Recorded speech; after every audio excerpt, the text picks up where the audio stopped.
So I'm hearing that you want to become a real estate agent because you're interested in real estate. Well, that's kind of why I came into real estate, because I was looking for ways to be able to advise my clients genuinely and make money, of course. I wanted to do it as well, many, many reasons. But here's what I want to tell you.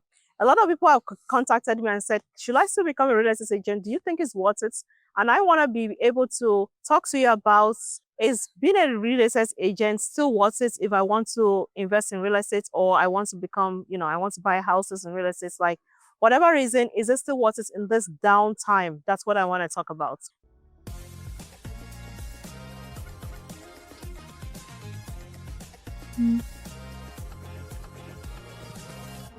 Now, there are a few reasons why I think that being a real estate agent is definitely not worth it for your time. If you know that you're going to lack discipline, I've seen real estate agents that just sit on their couch. There's nobody pushing you. There's no 9 to 5. There's no, oh, you have to do this in this hour and do this in the next hour. You have to be self-disciplined yourself to be able to go into real estate. If you absolutely hate sales, I remember when I started, I didn't like door knocking. Door knocking is one of the things that absolutely work for all real estate agents, most real estate agents, if you can commit to it. So door knocking, or anybody that hates sales, definitely you cannot do real estate because it's a sales job. Now, what else? I think some of the things that are working before, like, just putting houses on MLS and just open that it sells, some of those things don't work anymore. You have to do that plus some. You have to be like, for my clients, some of them, I'm their pastor, because you're praying for the deals to come through. You don't get paid until the client actually closes the deal. That's when your commission comes. Your commission is one of the last thing that comes in. And let me not even get started about, if you bought a pre-construction from an agent and you didn't close, the agent is not getting paid, okay? That the agent is not getting paid. So those are some of the things why, if you want to become a real estate agent and you're concerned about sales, maybe you're selling or not, or whether or not. The other thing is, if you absolutely hate rejection, people are gonna reject you a lot. That's definitely a warning sign to tell you that, okay, you should probably stick to your 9 to 5, because entrepreneurship, it's not an easy journey. You have to be ready to work hard. And for the first few 5 years, 10 years, you might be working hard, but after that, it gets easy because you start to build the system. You understand what exactly is working for you. You understand your personality. And I tell a lot of people, understanding your personality. For me, I don't do a lot of door knocking. Because it wasn't just something that I was comfortable doing, but I used other leads, other ways of generating leads. And if you guys are interested, if you comment leads, I would make sure that I go ahead and explain it to you. But also you can check my Instagram page, Millionaire Real Estate Agents, where I talk about some of the things that has worked for me in the past.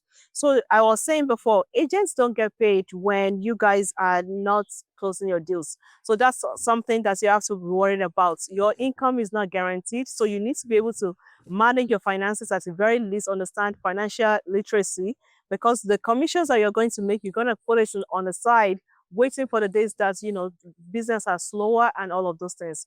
But whether or not it is worth it this time, there was a time when the market was so hot, and I would tell a lot of people, especially in the GTA, that if you are going into real estate, make sure you're going to it full time, because you want to make sure that you're available for your clients' call anytime, every time that they call you.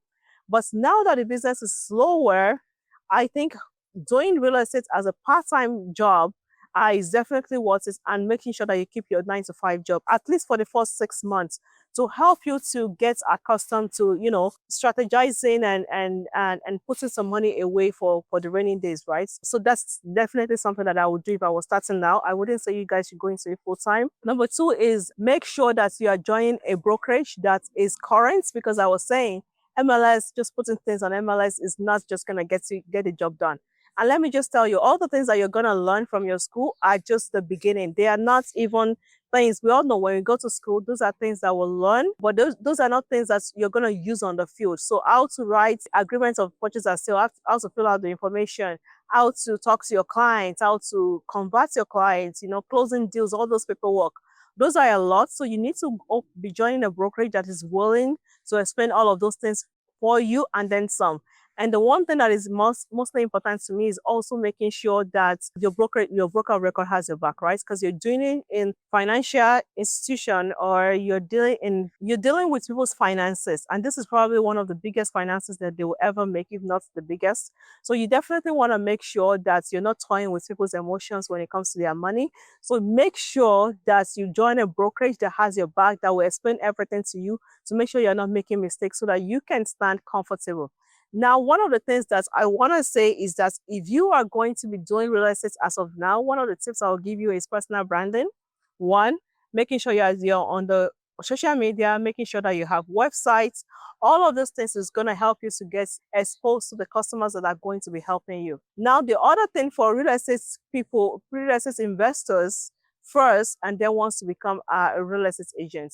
One thing that I was going to tell you is that make sure that as you are selling those properties, you are also investing your commissions back into the markets, because that's one of the things that I teach as a millionaire real estate club. Making sure that your clients are just not the one making the money, and you are just making money for salary. Because at the end of the day, the bad thing about real estate is that every year, it's not a typical business where you have all your clients and you have repeated clients.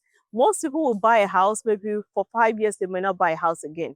If you don't work with them, you might not get repeated clients for them. So from them again. So every single year, you're going back to the year from January 1, and your sales is zero. Zero, which means you're starting again. You're putting in the same efforts to be able to get new clients, new audiences, to be able to close your properties. So that's the most difficult thing. So for you to be able to make sure that you're scaling yourself, and you're not at people's mercy, giving you referrals and working so hard every single year. Like, that can just become very tiring very quickly, right? A lot of the hard work.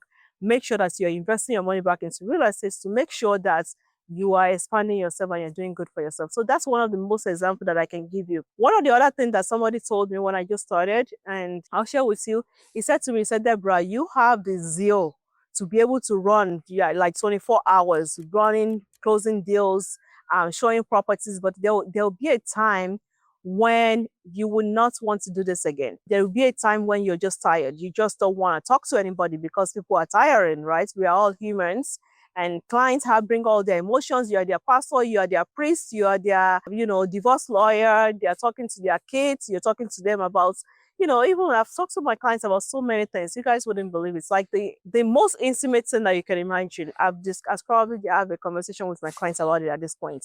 So making sure that, at some point you're going to be tired. So make sure that you build your team early enough, because your team is going to help you when you are tired. You can take a break, and when you go on vacations, your team can help you to keep running your business. So those are some of the advice that I'll give you. So I would say in 2026 right now and beyond, going to real estate, if you have the zeal and the tenacity to continue to serve your clients, and you genuinely love people, you don't mind sales, you're a self-starter, I think it's definitely something that you should do. However, make sure that you are giving yourself some cushion for finances so that you can run this business effectively. And follow me on Millionaire Real Estate Agents page on Instagram.